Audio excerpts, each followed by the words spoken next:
Et bien le bonsoir, bienvenue sur la chaîne Deadslow. N'hésitez pas à vous abonner et à me suivre, ça fait toujours plaisir. Ce sont mes débuts sur YouTube, j'espère que la vidéo va vous plaire. Soyez indulgents les gars, je démarre, donc je préfère poster au début des vidéos, voir un peu comment ça marche, le système, etc. Et ensuite faire des vidéos de plus en plus construites.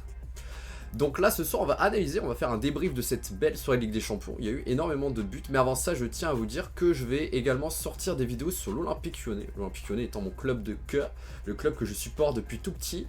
Je vais sortir des vidéos qui vont retracer l'histoire de l'Olympique Lyonnais de 1950 à 2025, étant donné qu'on a fêté les 75 ans du club cette année. Et chaque vidéo retracera du coup une année de l'Olympique Lyonnais. Donc la première vidéo ça sera par exemple l'Olympique Lyonnais sur leur saison de 1950 à 1951, etc. Petit à petit jusqu'à arriver à l'ère d'aujourd'hui. Moi personnellement ça va me permettre d'apprendre énormément de choses en plus sur mon club et à vous aussi. Même pour ceux qui ne sont pas intéressés peut-être par l'Olympique Lyonnais, ça va leur permettre également d'apprendre de nouvelles choses sur le club et de voir le club peut-être dans d'une nouvelle manière.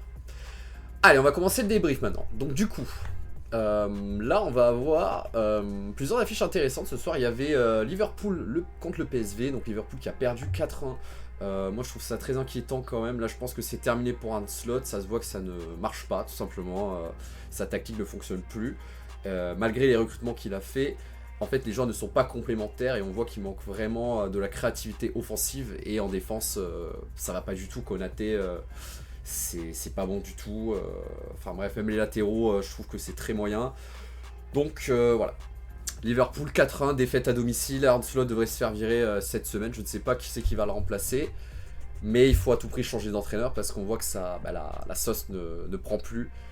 Et il faut à tout prix passer à autre chose pour repartir sur des bases solides pour la deuxième partie de saison. Ensuite, Arsenal contre le Bayern. Donc on va voir les statistiques. Le Bayern a globalement eu la possession, mais vous allez le voir en termes d'action, en termes d'occasion, c'est Arsenal qui a largement dominé. 14 tirs à 6. Le Bayern, ils ont eu 150... Enfin, ils ont réalisé 150 passes de plus que Arsenal. Mais regardez les tirs cadrés, les gars. 2 tirs cadrés. Est-ce que c'est normal avec 55% de possession d'avoir seulement 2 tirs cadrés en plus de 90 minutes de match? J'ai regardé le match. Honnêtement, j'ai été très déçu par l'affiche. L'affiche vendait du rêve. C'est Arsenal contre le Bayern. Deux des meilleures équipes actuellement en Europe. Et pourtant, c'est un pétard mouillé. Franchement, j'ai pas du tout kiffé. C'était vraiment... Enfin, je me faisais chier, quoi. Franchement, devant le match, c'était pas fou, quoi. Moi, je m'attendais peut-être à un match qui part un peu dans tous les sens. Et au final, pas grand-chose, quoi. Il y a eu de belles actions, je dis pas le contraire. Mais dans l'ensemble du match, il y a eu des buts, certes. Mais dans l'ensemble du match, c'était pas un match de fou à regarder. En tout cas, j'ai pas pris mon pied devant. Voilà. C'était juste un petit coup de gueule. Parce que voilà, moi aussi, l'affiche me faisait rêver. Au final, c'est pas du tout un match marquant, quoi. C'est sûr, on retrouvera jamais le niveau de la double confrontation de Barcelone-Inter Milan l'année dernière en demi-finale, mais je m'attendais pas à ça, je dis pas le contraire. Mais je m'attendais quand même à un match voilà, de qualité, quoi. Au final, bon, il y a eu des buts, mais sans plus, quoi.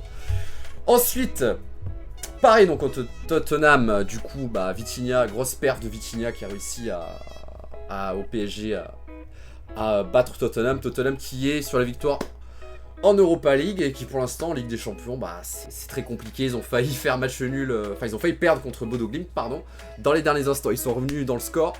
C'est très très moyen. Tottenham également. Et du coup ensuite on va parler du match du Real Madrid. Je voulais en parler. 4 buts de Kylian Mbappé qui est actuellement je pense le meilleur numéro 9 d'Europe avec Haaland, ça c'est sûr. Ils empilent les buts tous les deux. Mais le problème du Real Madrid c'est que certes ils ont marqué 4 buts, mais le problème c'est en dehors de Mbappé, j'ai l'impression que le Real Madrid, ils ont aucun autre joueur qui est capable de marquer des buts. J'ai l'impression que toute l'équipe dépend de Mbappé. Si Mbappé n'est pas là, est-ce que le Real Madrid est capable de marquer des buts? Avant, il y avait Vinicius qui marquait. Avant, il y avait Rodrigo. Avant, il y avait Bellingham. Il y avait peut-être Valverde. Là, à part Mbappé qui marque, j'ai jamais vu, honnêtement, à l'ère moderne. Bon, il y a eu CR7 et tout, mais même CR7, en termes de statistiques, n'a jamais été autant impliqué sur les buts du Real Madrid. Là, Mbappé, je crois il est impliqué sur à peu près, 70-75% des buts du Real Madrid. C'est quand même fou d'être autant impliqué dans les buts. 19 tirs pour l'Olympiakos, et regardez, c'est ça qui est marquant aussi. C'est que l'Olympiakos, ils n'avaient pas la possession, forcément, mais ils ont eu plus d'actions que le Real Madrid. Ce n'est pas normal. Ce n'est pas normal, en tout cas. Certes, ce sont les statistiques, on peut leur faire dire tout ce qu'on veut, mais c'est pas normal. c'est le Real Madrid, 15 Ligue des Champions, c'est pas normal d'encaisser plus de tirs cadrés face à l'Olympiakos. Voilà. Et ensuite, la bonne perf de Monaco, qui était à l'extérieur cette fois-ci, qui ont réussi à prendre un point et qui sont dans la zone de barrage. Donc on va voir le classement. On va le voir au classement. Monaco et Marseille sont dans les barrages, mais ils sont pas loin de l'élimination. Donc là, les journées vont être vraiment déterminantes pour tout le monde. Mais ils ont un peu chaud au cul, quoi. Marseille et Monaco, on peut le voir. Bon, il y a l'Ajax, c'est complètement, je pense, eux, c'est finito pour eux.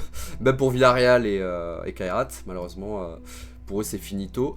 Mais regardez, les clubs belges, je pense qu'ils vont essayer de se battre jusqu'au bout, notamment avec la victoire de l'Union Saint-Gilloise lors de cette journée. Ils peuvent maintenant venir taper Pafos, Monaco, la Juve, etc. Même la Juve, hein, c'est chaud pour eux. Hein. La Juve, c'est quand même... c'est chaud, quoi, d'être derrière des Karabag, tout ça. Et Liverpool qui est quand même 13ème, malgré ce mauvais résultat. Et Arsenal qui fait carton plein avec 5 victoires sur 5. Le contraire de l'Ajax qui, eux, sont à 5 défaites. Prochaine journée, on va avoir des affiches alléchantes, les amis. Donc notamment en Real City qu'il va falloir suivre. Parce que le Real et City en ce moment, c'est pas trop ça. Donc on va voir quel club va réussir un peu peut-être à rebondir, à sortir la tête de l'eau. En dehors de ça, comme affiche, qu'est-ce qu'on va avoir d'autre? Monaco et Marseille, je crois ils affrontent pas des équipes de fous hein, lors de la prochaine journée, il me semble. Attendez là, mon ordi charge, j'ai l'ordi du Seigneur, donc ça prend un peu de temps. Allez, descends s'il te plaît. Ah, j'ai vraiment un ordi les gars.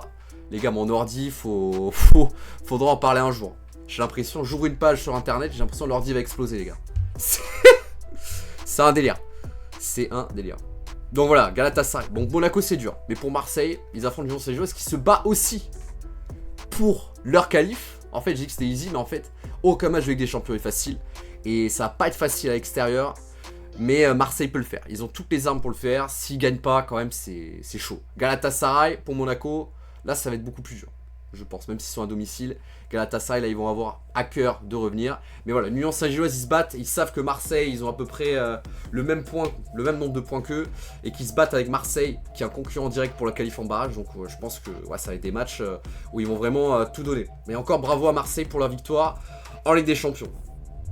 Et en dehors de Inter, Liverpool et City, Real City, il n'y a pas trop de grosses affiches. Benfica Naples, où ça peut être champagne football aussi. Sympathique. C'est tout pour ce débrief. Demain soir, match de l'Olympique Lyonnais contre Tel Aviv avec du coup Amdali qui est dans le groupe pro. J'ai hâte de suivre ça. Je ferai normalement un débrief demain soir sur cette rencontre également. Je vous souhaite à tous de passer une bonne soirée, peut-être une bonne journée si vous regardez cette vidéo demain matin ou demain après-midi. Et je vous dis ciao et à bientôt.